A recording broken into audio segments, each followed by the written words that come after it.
Kan gonta-ganti kurikulum itu nggak ada yang salah, tapi cuman pertanda kalau tidak waras saja kan gitu. Kenapa? Lanjut slide-nya. Yang menyampaikan ini bukan Indra Karismiaji tapi Albert Einstein. Albert Einstein mengatakan yang namanya ketidakwarasan itu adalah melakukan hal yang sama dan berulang-ulang tetapi mengharapkan hasil yang berbeda. Nah, nanti kita lihat kita ini bangsa yang waras atau tidak.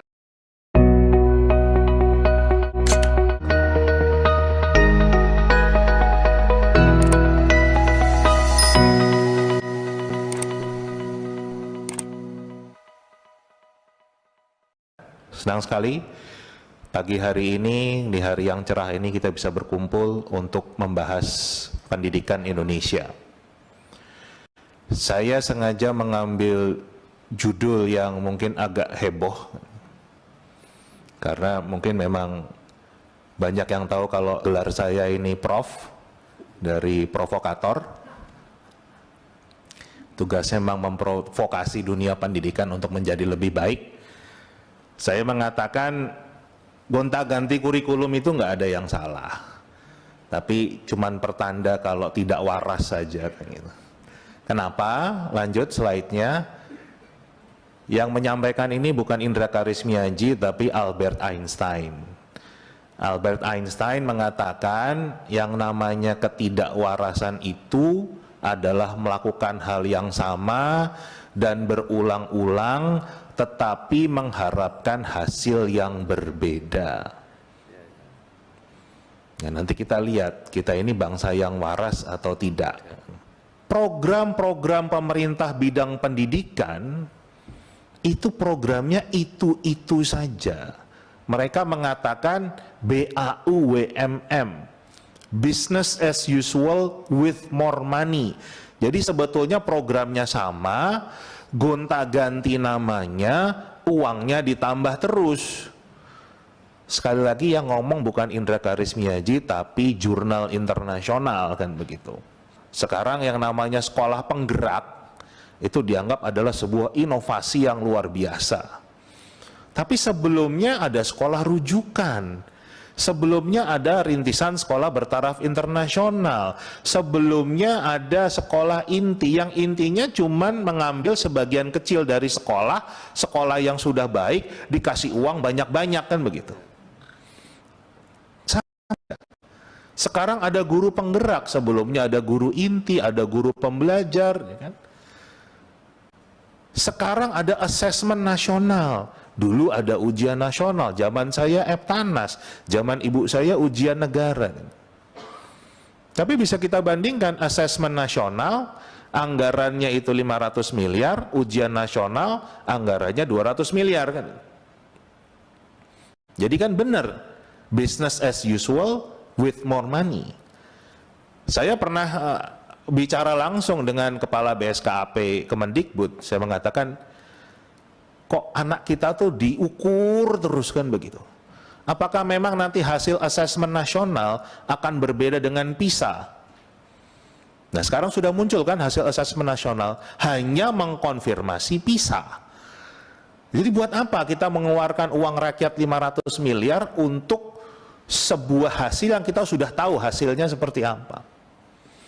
Nah sekarang khusus bicara kurikulum, kita muncul lagi sekarang kurma. Luarnya manis, dalamnya biji kan gitu. Sebelumnya ada revisi K13, ada K13, ada kurikulum 2006 kan. Ini terus aja kita melakukan hal yang sama, berulang-ulang, gonta-ganti kurikulum terus, tapi sekarang kita lihat hasilnya. Lanjut. Dalam paparan Mendikbud saat meluncurkan kurma ini, beliau menggunakan grafik yang sama yang tadi saya tunjukkan. Grafik skor PISA kita dari tahun 2000 sampai tahun 2018. Dan beliau mengatakan bahwa obat dari problematika literasi, numerasi, sains kita adalah kurma. Nah, ini yang kita semua bisa lihat, YouTube-nya masih ada bagaimana beliau menjelaskan itu. Dalam rekomendasi OECD, nggak ada satupun yang menyebutkan, oh untuk membenahi literasi, numerasi, sainsnya anak Indonesia perlu ganti kurikulum. Nggak ada satupun. Nggak ada yang menyebutkan perlu ganti assessment dari ujian nasional ke assessment nasional. Tidak ada rekomendasi itu. Bahkan kebetulan juga saya mohon izin sudah memberikan rekomendasi OECD itu ke Sekretariat Komisi 10 untuk bahan referensi. Jadi bisa diperhatikan betul apa rekomendasi mereka. Ya. Dikatakan, ini kan tahun 2018 ya terakhir, dikatakan kurikulum Indonesia baru. Ini tahun 2018 nih. Masih baru, pastikan kalau guru-guru itu punya pelatihan yang baik, memahami kurikulum yang baru. Masa 2022, PISA yang berikutnya kita udah ganti kurikulum lagi kan? Nah, ini menjawab pertanyaan dari Komisi 10, saya ditanya, bagaimana pandangan Anda terhadap konsep dan perencanaan penerapan kurikulum Merdeka ini, Kurma ini? Analoginya begini Bapak Ibu sekalian yang terhormat. Ibaratnya bangsa kita itu suka pusing, ya kan? Suka pusing gitu. Terus selalu minum Paramex. Tapi nggak sembuh-sembuh juga kan gitu. Terus akhirnya kita periksa ke rumah sakit OECD dengan tes namanya PISA, ya kan? Kemudian kata OECD, rumah sakit OECD hasil tes PISA-nya, oh kamu itu hipertensi. Jadi coba ganti pola makan, jangan yang suka asin-asin, jangan suka makan kambing misalnya. Terus obatnya amlodipin kan gitu. Nah yang dilakukan oleh bangsa kita bukannya beli amlodipin, tapi malah beli Bodrex kan gitu. Jadi sakitnya apa? Obatnya apa kan itu yang menjadi problem kita. Jadi kalau ditanya pandangan saya terhadap konsep perencanaan Kurma ini ya seperti itu analoginya. Antara penyakit dan obatnya sudah keliru. Tapi pemerintah yakin sekali ini obatnya. Rekomendasinya tidak ada gitu. Gimana caranya kita mau meningkatkan PISA kita, tapi satupun rekomendasi yang dibuat oleh OECD tidak kita lakukan. Malah ngotot dengan cara kita sendiri. Nah, buat saya yang namanya kurikulum itu seperti partitur lah. Kita mau bisa kasih partitur lagunya Mozart, mau bisa kita ngasih lagunya Didi Kempot, tapi kalau problemnya pemain orkestranya nggak bisa main musik, ya jelek hasilnya. Kan jadi yang PR-nya adalah ngajarin dulu main musiknya. Bukan gonta-ganti partiturnya. Menjawab pertanyaan dari Komisi 10, bagaimana pandangan Anda terhadap efektivitas penerapan Kurma dalam rangka pemulihan pembelajaran? Sebelum pandemi kita sudah krisis kok kan. Nggak terus tiba-tiba Kurma ini menjadi obat mujarab. Apalagi dalam-dalamnya sendiri, tadi Pak Tia sudah menyentuh sedikit, sangat lemah ya, saya mungkin nggak akan terlampau dalam ke sana. Kalau kita lihat kurikulum 2013 punya standar proses pendidikan yang sangat baik. Ini ada di Permendikbud nomor 22 tahun 2016. Kalau ini sudah dilaksanakan, pandemi kemarin nggak akan terjadi learning loss. Ini kan malah kelihatan semua, terbongkar semua sebetulnya kelemahan kita di mana. Jadi bicara project based learning itu nggak cuman miliknya Kurma. Dari 2013 sudah bicara tentang integrated learning ini, pembelajaran terpadu, pembelajaran berbasis proyek. Jadi sekali lagi problemnya bukan di kurikulum, tetapi di SDM-nya. Kenapa kita ngobatin yang salah kan begitu?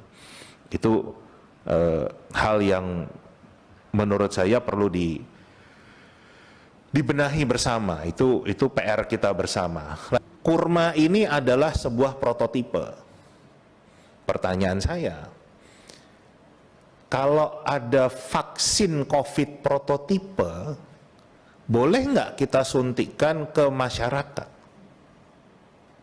Dapat nggak sertifikasi atau izin dari BP POM kalau itu adalah vaksin prototipe? Vaksin prototipe COVID itu kemarin disuntikannya ke kera dulu, ke monkey dulu, ke monyet-monyet dulu kan gitu. Baru dicoba ke manusia, itu pun juga nggak jutaan manusia. Ada tukang las dari Sulawesi yang bikin prototipe helikopter, bisa terbang helikopternya. Tapi bakal dapat sertifikat dari FAA nggak? Dari Kemenhub nggak untuk jadi helikopter yang dipakai? Enggak. Sekarang pertanyaannya, kenapa jutaan penerus bangsa kita biarkan menjadi monyet percobaan? Kalau kita lihat dari yang sekolah penggerak sendiri, ada 2.500 sekolah.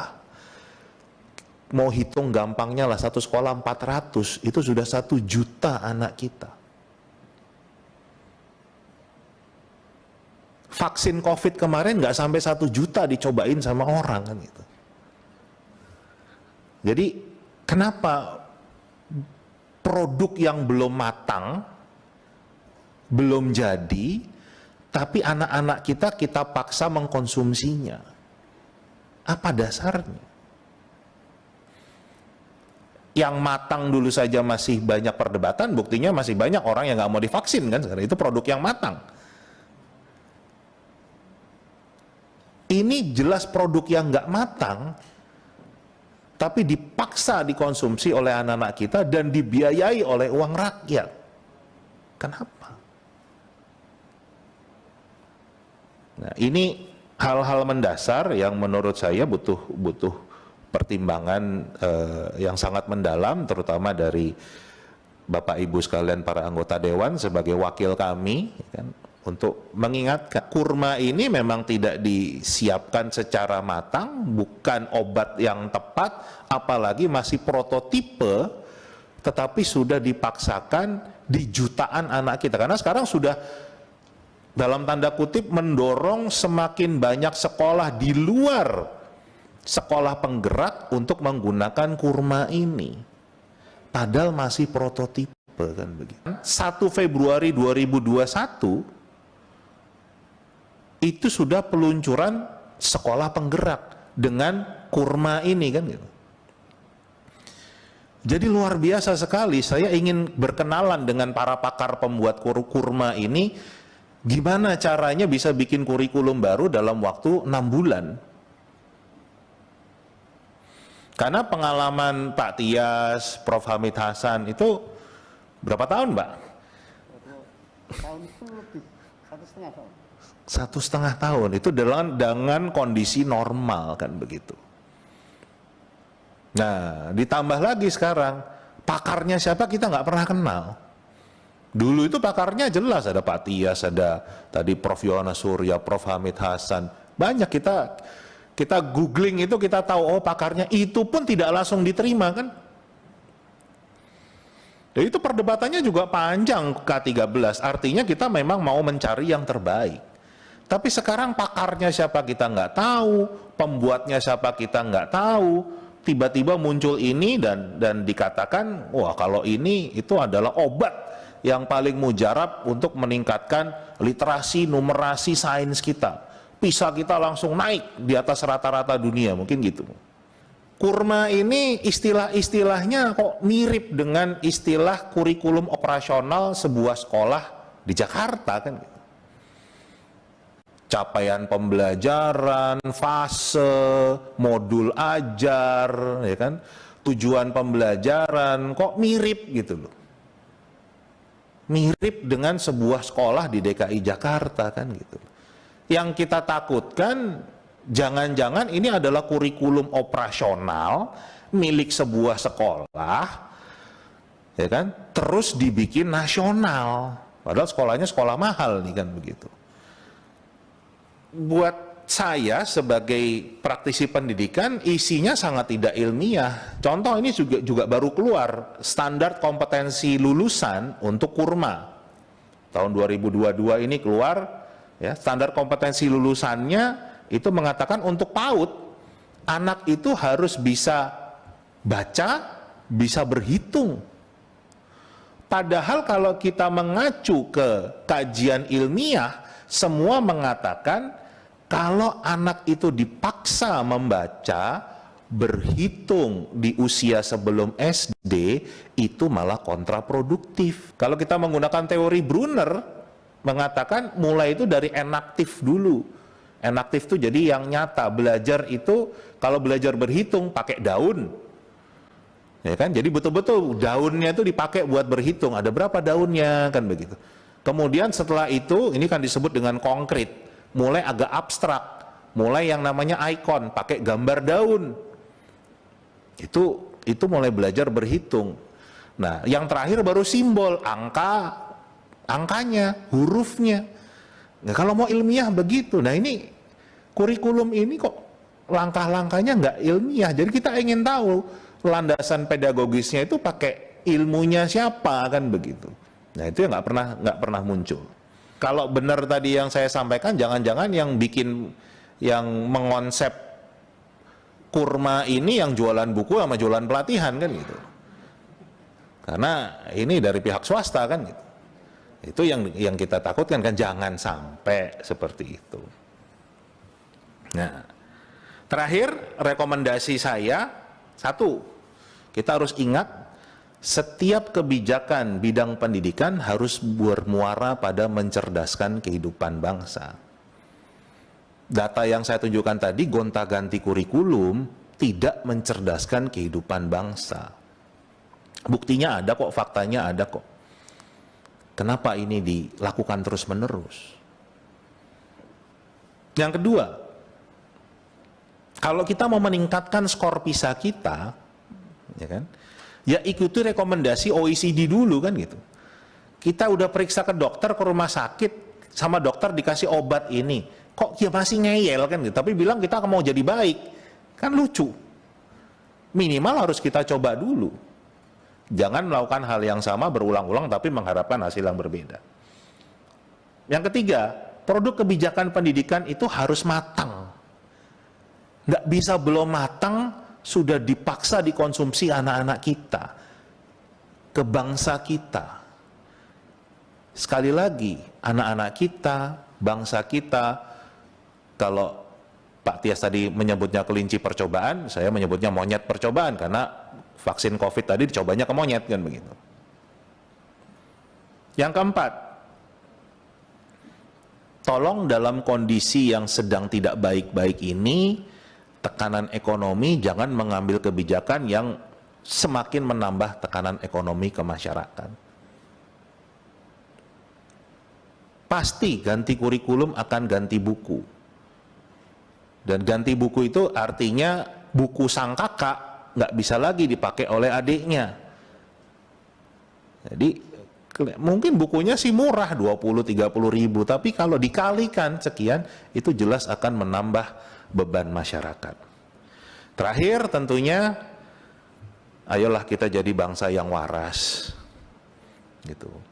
Sekali lagi kata Einstein, ketidakwarasan itu melakukan hal yang sama dan berulang-ulang tetapi mengharapkan hasil yang berbeda. Jadi kalau kita ingin hasil pendidikan kita lebih baik, ya jangan kita hanya gonta-ganti nama program, tapi isinya itu-itu saja. Mungkin sekian dari saya.